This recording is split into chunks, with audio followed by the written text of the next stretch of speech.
पास पहुंच रही है, जिसके कानों में पहुंच रही है। बस गुजारिश इतनी है कि सुन लें और हो सके अल्लाह और उसके रसूल के जिक्र की महफिल है, बड़ी बरकतें यहाँ से हासिल होती हैं। जितना हो सके उतनी बरकतें अपने दामन में लेकर जाइए। ये पैकरे खुलूस व मोहब्बत हजरत मुफ्ती मुजफ्फर हुसैन साहिब किबला और उनके तमाम मदरसे के स्टाफ की मेहनतें हैं, असातिज़ा की मेहनतें हैं, जो इन हुफ़ाज़ की शक्ल में आपके सामने हैं। यकीनन जो बीज जमीन में डाला जाता है वैसा ही उसका शजर निकलता है और फसल पैदा होती है। आपने अगर मदरसे को अपना चंदा दिया था, पैसा दिया था, तो मदरसे ने बदले में आपको हाफिज कुरान दिए हैं। मुबारकबाद है। अल्लाह ताला मदरसे को दिन दूनी रात चौगुनी तरक्कियां अता फरमाए। ये तमाम उलमा, तमाम शुअरा, तमाम मशाइख मेरे सर का ताज है। अजीजों, आप जो जलसे में आए हो ना, ये अल्लाह की तौफीक से आया है। अल्लाह ताला अगर तौफीक न दे तो बंदा उसके जिक्र की महफिल में नहीं आ सकता। जलसे में आने पर भी हमें अल्लाह का शुक्र अदा करना चाहिए कि या अल्लाह तेरा करम है, तेरा एहसान है, तू राजी है, इसीलिए तूने अपने जिक्र की महफिल में मुझे शामिल कर दिया।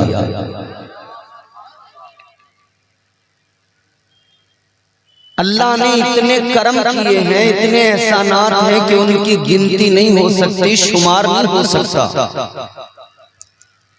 सांसों का चलना, सांस कभी भी रुक सकती है, ये सांसों का चलना बताता है कि अल्लाह का हर लम्हा अपने बंदे पे किस दर्जा करम और किस दर्जा फजल है। फजल बेशुमार है परवरदिगार के, अताएं बेशुमार, मगर सबसे बड़ा फजल वो ये कि उसने हम गुनहगारों को अपने प्यारे महबूब का उम्मती बना दिया है। सबसे बड़ा करम अल्लाह का ये है कि उसने हमें हुजूर का गुलाम बना दिया है। उसने अपना महबूब हम गुनहगारों को अता किया है। इससे बड़ा कोई फजल अल्लाह का हम पर, ये सबसे बड़ा फजल है। फज़ल रब्बुल औला और क्या चाहिए। बोल सकते हैं आप, मकबूलियत की घड़ियां हैं। मैं हुजूर पीरे तरीकत के कदमों को बोसा देकर इनकी भरपूर हिमायत के साथ में आप तक अपनी गुफ्तगू पहुंचाऊंगा। दिल लगा के सारा मजमा कह दे सुभान अल्लाह।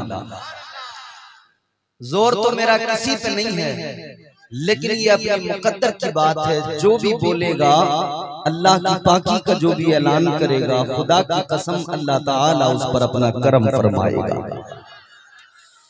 फज़ल रब्बुल औला और क्या चाहिए। फज़ल रब्बुल औला और क्या चाहिए। फज़ल रब्बुल औला और क्या चाहिए। फज़ल रब्बुल औला और क्या चाहिए। मिल गए मुस्तफा और क्या चाहिए। मुस्तफा और क्या चाहिए मिल गए मुस्तफा और क्या चाहिए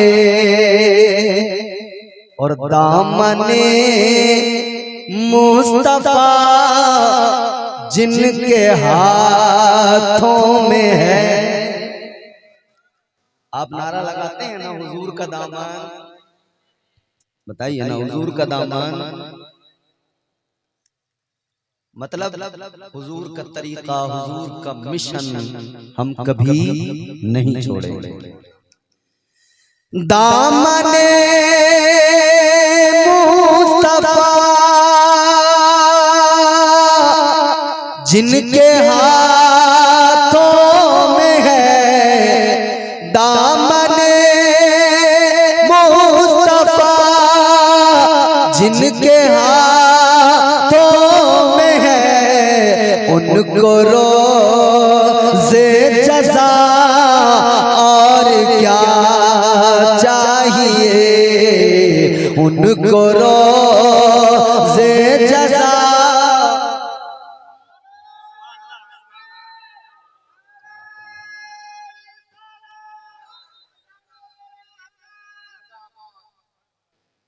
अपने उलमा की दुआएं भी मुझे दरकार है। मिल गए मुस्तफा, जोर से जोर से जोर से, मिल गए मुस्तफा,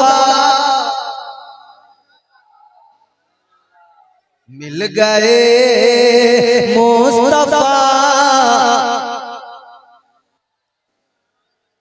यकीनन हुजूर का हम गुलामों पर, हम गुलामों के दरमियान तशरीफ लाना, अल्लाह का अपने महबूब को हम निकम्मों को अता करना, ये अल्लाह का बहुत बड़ा एहसान है, बहुत बड़ा फज़ल है। अल्लाह ताला ने 1,24,000 कमोबेश अंबिया इकराम रसूलान इज़ाम दुनिया में भेजे, मबऊस फरमाए। सबको अल्लाह ने उम्मतें अता की, उनके कानून अता किए, उनके निजाम अता किए। मगर आओ देखो जरा मदीने वाले मुस्तफा के सदक़े में अल्लाह के हम पर करम कितने। दिल लगा के मोहब्बत से बोलिए सुभान अल्लाह। परवरदिगार आलम खालिक़े कायनात रब्बे लम यज़ल व ला यज़ाल ने हुजूर के सदक़े हम गुलामों पे कितना करम फरमाया। अल्लाह ताला के जलीलुल कद्र पैगंबर जनाबे हजरत मूसा अलैहिस्सलाम, हजरत मूसा अलैहिस्सलाम एक मर्तबा तौरात की तिलावत फरमा रहे हैं। अल्लाह का कलाम, अल्लाह ताला का नाजिल करदा कलाम, हजरत मूसा अलैहिस्सलाम तिलावत फरमा रहे हैं। हजरत मूसा अलैहिस्सलाम की उम्मत का कानून पहले जान लीजिए। हजरत मूसा अलैहिस्सलाम की उम्मत का कानून ये, अगर रात में छुप कर किसी ने गुनाह किया, सुबह को उसकी पेशानी पे गैबी तौर पर लिख दिया जाता था, रात इसने ये गुनाह किया है। उसके दरवाजे पे लिख दिया जाता था, रात को इस बंदे ने गुनाह किया है। हजरत मूसा अलैहिस्सलाम तौरात की तिलावत कर रहे हैं। आपने तौरात के अंदर पढ़ा एक उम्मत दुनिया में ऐसी आएगी, एक उम्मत कायनात में ऐसी आएगी, रात में नहीं दिन के उजाले में, छुप कर नहीं, जाहिरी तौर पर भी अगर वो उम्मत गुनाह करेगी तब भी अल्लाह करम फरमाएगा, उसके गुनाहों पे पर्दे डाल देगा, अल्लाह ऐब पोशी फरमाएगा। हजरत मूसा अलैहिस्सलाम ने अल्लाह की बारगाह में हाथ उठाए, अर्ज करने लगे, मौला रब्बे लम यज़ल व ला यज़ाल, वो उम्मत मुझे अता फरमा दे। अल्लाह ने फरमाया, ऐ मूसा वो उम्मत तुम्हें कैसे अता कर दूं, वो उम्मत तो मेरे महबूब की उम्मत है।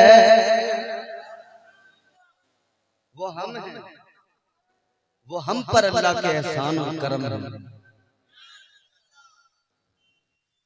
जलसे में आने वालों, आज के इस इमाम अहमद रजा कॉन्फ्रेंस में आने वालों, एक उम्मत कायनात में ऐसी भी आई, अल्लाह ताला ने हुक्म दिया हफ्ते के रोज शनिचर के दिन मछलियों का शिकार नहीं करना है।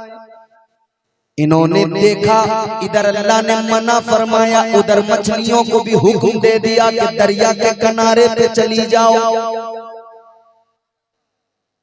हफ्ते के दिन अल्लाह ने शिकार को भी मना फरमाया और मछलियों को भी हुक्म दिया कि जाओ किनारे पे जाओ। अब ये आजमाइश, इम्तिहान। मछलियां जब किनारे पे देखी तो दिल ललचा गया। मछलियों को किनारे पे देख के नियत में खराबी पैदा हुई, जुगाड़ लगाने लगे। जुगाड़ ये लगाया, चलो शिकार करने को अल्लाह ने मना फरमाया तो यूं करते हैं, हम जुमे के दिन दरिया से छोटी छोटी नालियां बनाएंगे, अपने घरों तक लाएंगे, अपने घरों में छोटे छोटे हौज बनाएंगे। और जब हफ्ते के दिन शनिचर के दिन मछलियां किनारे पे आएंगी तो उन नालियों के जरिए हमारे घरों में आ जाएंगी, हमारे घर के हौज में आ जाएंगी, हम वहीं पे स्टोर कर लेंगे, इतवार के दिन शिकार करेंगे। जुगाड़ लगाने वालों ने जुगाड़ लगाया मगर अल्लाह नाराज हो गया, परवरदिगार का अज़ाब आ गया। अल्लाह ने चेहरे बिगाड़ दिए, अल्लाह ने बंदर बना दिया।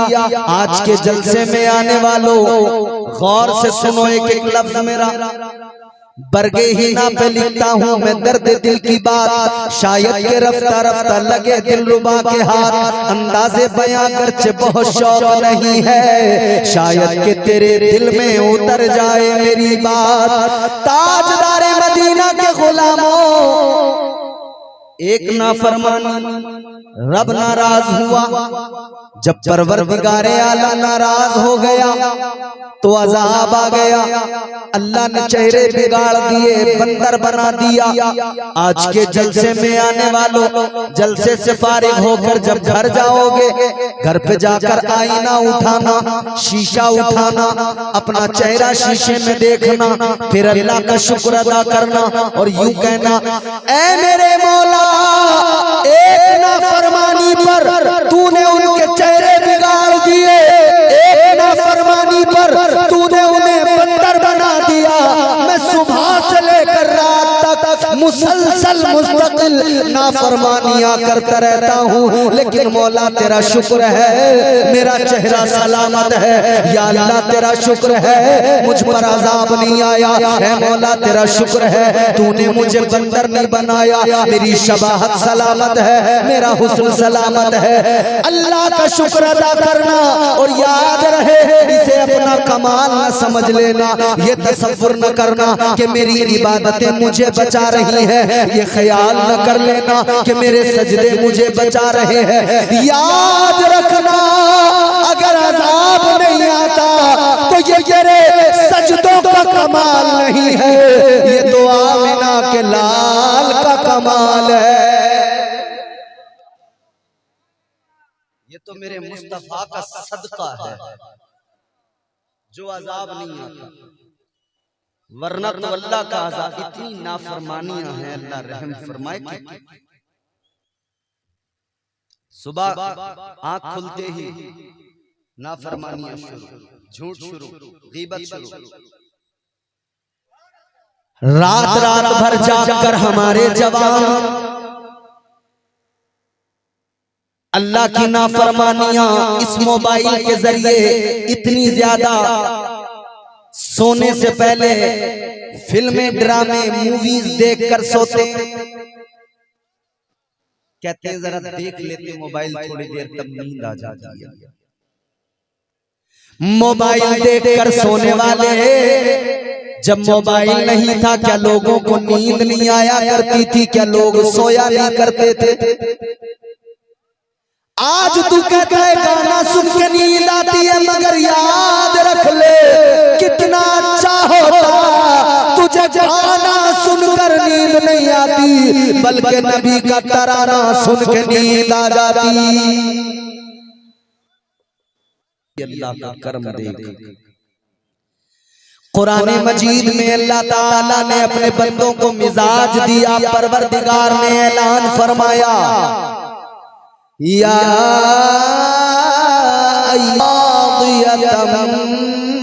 मर्दिया। अल्लाह का कुरान कहता है, रब का फरमान है, ऐ इत्मीनान वाली जान, अपने रब की बारगाह में इस तरह वापस लौट, इस तरह वापस जा कि तेरा रब तुझसे राजी हो, तू अपने रब से राजी हो। समझ में आ रही बात? बोलिए, लब खोलिए, चेहरों से रुमाल हटा सकते हैं 1 मिनट को, अगर बात अल्लाह तबारक व तआला की पाकी बोलने की आए, क्या दिक्कत है? एक लम्हे के लिए इधर तेरे चेहरे से ये रुमाल हटेगा, इधर ये लब खुलेंगे, ये लब हिलेंगे, तू सुभान अल्लाह बोलेगा, उधर परवरदिगार तेरी किस्मत के ताले खोलेगा, तू इधर अल्लाह की पाकी बोलेगा, अल्लाह तेरे वजूद को पाक फरमा देगा। बोलो, जोर से बोलो सुभान अल्लाह, और जोर से बोलो सुभान अल्लाह। ऐ इत्मीनान वाली जान, ये इत्मीनान वाली जान कौन सी है? जिसे कुरान ने नफ्से मुतमइन्ना कहा है ना। पीर साहब क़िबला तशरीफ फरमा है, इनसे पूछिए, ये बताएंगे। ये सूफिया की बातें हैं। हम तो रात को बिस्तर पे सो जाते हैं, ये अल्लाह वाले रात रात भर अल्लाह का जिक्र करते करते रातें गुजार देते हैं। अल्लाह ताला ने इन रात में जागने वालों का मकाम भी बयान फरमाया। अल्लाह ताला ने औलिया का मकाम भी बयान फरमाया। वो जो अल्लाह के महबूब बंदे हैं, सूफिया इकराम, अल्लाह ने फरमाया कुरान मजीद में अल्लाह का ऐलान, वल्लज़ीना यबीतूना लिरब्बिहिम सुज्जदन व क़ियामा। रात में जागने वालों की फजीलत अल्लाह ने बयान फरमाई, मगर कौन लोग? रात में तो मोबाइल चलाने वाला भी जाग रहा है, क्रिकेट खेलने वाला भी जाग रहा है, रात में फुटबॉल खेलने वाला भी जाग रहा है, मगर अल्लाह ने किसकी अजमतों का डंका बजाया? कुरान ने। ये वो है, कुरान कहता है, जो रातों को जाग कर अल्लाह ताला की इबादत करते हैं, जिनकी रातें क़याम में गुजरती हैं, जिनकी रातें सजदे की हालत में गुजरती हैं। एक तरफ तो अल्लाह का कुरान उन लोगों की अजमत बयान करता है जो रात में जागते हैं, जो अल्लाह की इबादत करते हैं, जिनके सर सजदे में होते हैं, जो क़याम करते हैं, सजदे करते हैं। मगर दूसरी तरफ आपने बारहा अपने उलमा से सुना होगा, अल्लाह ताला ने रात को किस लिए बनाया? आराम के लिए। किस लिए बनाया अल्लाह ने रात को? आराम के लिए। आराम के लिए अल्लाह ने रात को बनाया, मगर अल्लाह ताला तो जागने वालों की फजीलत बयान फरमा रहा है। या अल्लाह तूने तो रात को आराम के लिए बनाया, फिर ये जागने वालों की फजीलत बयान करने का मतलब? जवाब कलंदरों की बारगाहों में मिलता है, सूफियों की बारगाहों में मिलता है। कभी जरा आया करो ना अपने मशाइख की बारगाहों में, कभी जरा ज़ानुए अदब तय करके उनसे मालूम तो किया करो।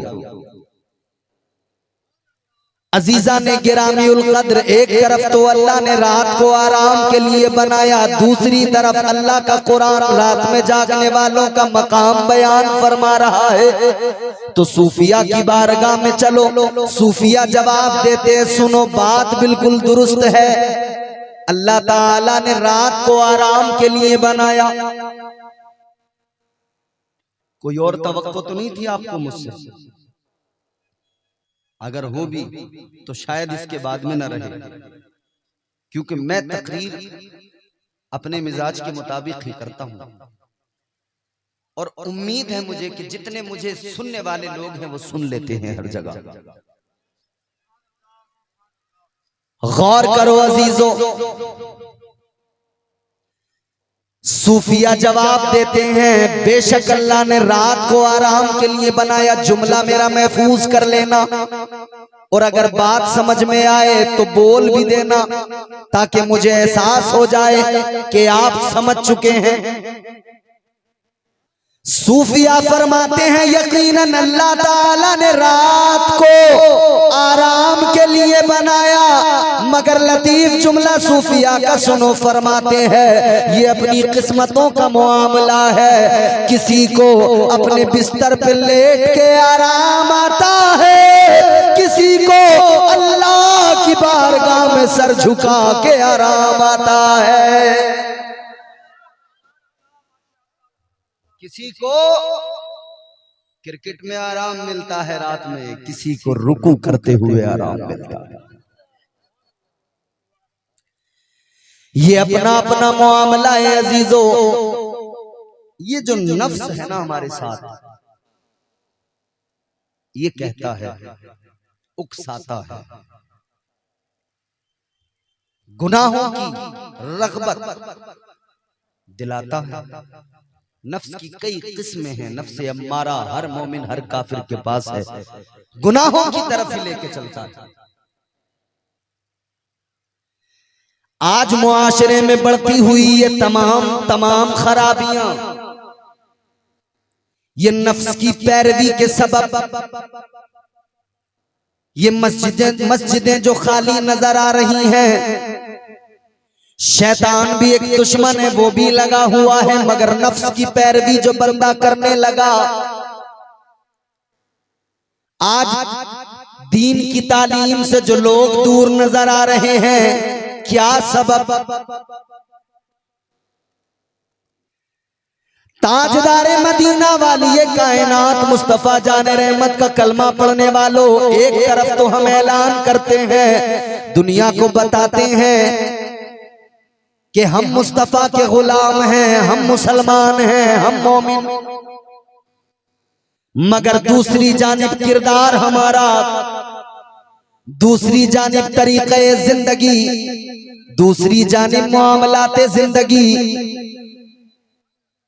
क्या अपनी जिंदगी हमने कभी गौर से देखी, नजर डाली खुद पर? हम अपने आप को साहिबे ईमान तो कहते हैं, मगर जिंदगी ईमानी नजर नहीं आती। कौन सी खराबी है जो आज हमारी कौम में मौजूद नहीं? कौन सी खराबी है जो हमारे मुआशरे में नहीं पाई जाती? इमाम अहमद रजा कॉन्फ्रेंस में आने वालों, आज अगर हमारी खराबियां हदे तजावुज को ना पहुंचती तो जो इख्तिदार अल्लाह ने अता किया था, जो मनसब अल्लाह ने अता किया था, वो मनसब आज भी बाकी होता, वो इख्तिदार आज भी बाकी होता। आज दुनिया में लोग इस्लाम पे उंगली उठाने लगे हैं, क्यों? मुसलमानों, वो मुसलमान का अमल देखकर अगर वो इस्लाम पढ़कर बात करेंगे तो फिर वो बोलेंगे कि इस्लाम तो वो पाकीज़ा मजहब है जो औरत को भी इज्जत देता है, जो मुआशरे से तमाम बुराइयों को दूर करता है। इस्लाम तो वो मजहब है जो शराब को हराम कहता है, जो चोर के हाथ काटने की बात करता है, जो जानी को पत्थर मारने की बात करता है, इस्लाम तो वो है। मगर आज जो इस्लाम पे उंगली उठी है उसका रीजन ये कि गैरों ने मुसलमान का अमल देखा है। मैं कदों में शराब के जाम उठाते हुए मुसलमान गैरों को नजर आए, उन्होंने कहा ये तो शराबी हैं। आज उन्हें जिना करते जिना के अड्डों पे मुसलमान नजर आए, उन्होंने कहा ये तो जानी भी बन गए। तो समझ गए, वो जान गए इन पे गलबा पाना बड़ा आसान है, इन्हें पस्त करना बिल्कुल आसान है। ऐ लोगों, जब से गैरों ने ये जान लिया कि मुसलमान अपने नफ्स की पैरवी करने लगा, अपनी शहवत का गुलाम बन गया, तब से दुनिया ने मुसलमान को रुस्वा करना शुरू कर दिया। बात मुसलमान तक न रुकी, इस्लाम पर उंगली उठाना शुरू कर दिया। ईमानदारी से एक बात बताना, हजरत उमर फारूक आजम का दौर याद कर ले, उस दौर के मुसलमान को याद कर ले। उन मुसलमानों को देखकर वक्त के बड़े बड़े नमरूद घबराते थे, फिरौन घबराते थे, बातिलेवानों में जलजला पैदा हो जाता था। वो मुसलमान का किरदार, वो मुसलमान का अमल था, वो मुसलमान की हैबत। मगर आज मामूली से मामूली आदमी अपनी सियासी रोटियां सेकने के लिए कह देता है मस्जिद में घुस के मारेंगे। कभी कोई नाचने गाने वाला फिल्मी एक्टर कह देता है कि हम काटेंगे और फेंक देंगे। आखिर कब तक मुसलमान सोया रहेगा? जिनकी कोई औकात नहीं, जिनकी कोई हैसियत नहीं, जिनका कोई वजूद नहीं, जो तुझे देखकर घबराते थे, आज वो तुझे काटने की बात करते हैं। किस लिए? क्योंकि आज तूने अपने आप को नशे में डुबो दिया है, तूने अपने आप को जिनाकारियों के अड्डों पे लाकर रुस्वा कर दिया है। जब तू सजदा करके मस्जिद से निकलता था, तेरी पेशानी में सजदे का नूर होता था, दुश्मन देखता था घबरा जाता था। आज तू झूमता हुआ शराब खाने से निकलता है, दुश्मन देखकर तुझ पे हंसता है और तुझे मिटाने के मंसूबे बनाने लगता है। दरसे कुरान अगर हमने भुलाया होता, ये जमाना न जमाने ने दिखाया होता। आज भी हो जो बराहीम सा ईमान पैदा, आग कर सकती है अंदाज़े गुलिस्तां पैदा। और कलंदरे लाहौरी ने, अल्लामा इकबाल ने बरसों पहले फरमा दिया कि मोहम्मद से वफा तूने तो हम तेरे हैं, ये जहां चीज है क्या लोहो कलम तेरे